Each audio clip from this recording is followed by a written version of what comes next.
месеца почва. Еми какво, казвам ви, събрахте се след толкова време? Кой да е подред? Да, и това е. Много се радваме, че сме тук и моето желание в момента е да дойде някоя година, която четирите да можем пак да играем заедно. Според мен няма да е този живот, но важното е, че ги има от тези хубави години и сме си останали така верни истински приятелки. И с бъдещите отборнички или не, така. Да. И аз много се радвам, че отново се събрахме след дълги години и няма невъзможни неща, може един ден пак да се озовем тук в един отбор всички заедно. Аз много се радвам, че всички събрахме пак. Припомнихме си едно време как беше, как играехме заедно и се надявам живот и здраве пак да играем заедно. Кажи, това е най-хубав момент от това време. Това няма да го отпускаш. Не знам какъв хубав момент.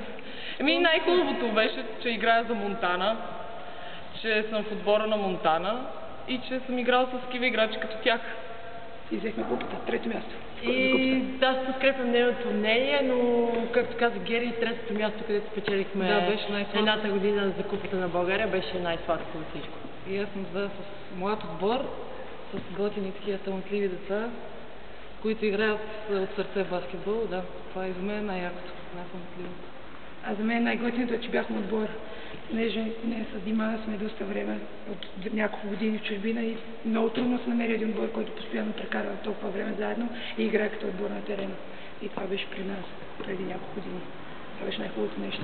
А сега какво искате да си пожелаете? Така една нога, друга да почнем от теб. Пожелавам на двете колежки, които играят за Монтана, да попаднат пак в един отбор в Монтана, който добре се разбира, както ние преди няколко години. След това от доста време в Монтана сега в друг отбор в България и се надявам да има доста успехи. И просто ще се следим една друга и се надяваме да се съберем отново. Пожелавам на Гери да ги разбива в Германия, да покаже това, което може. Пожелавам медал, златен ако иска. Какъв пожелая? На Димана и на Надя Симеонова също пожелавам златен медал. Купа също златна. На Цветето да не ни разбива много, но да покаже какво липсва в Монтана, в нейно присъствие. Аз им пожелавам най-вече да са живи и здрави, да се представят перфектно през новия сезон.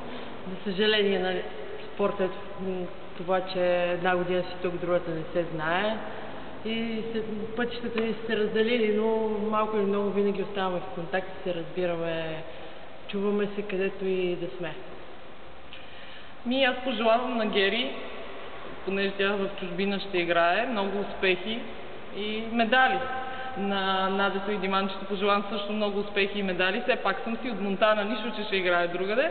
И ще ми е приятно, ако вземат купата или станат шампиони на България и увенчават с някакви медали. Аз пък ви пожелавам след една година, примерно, след един сезон, в този състав да радвате тук феновете на Монтана.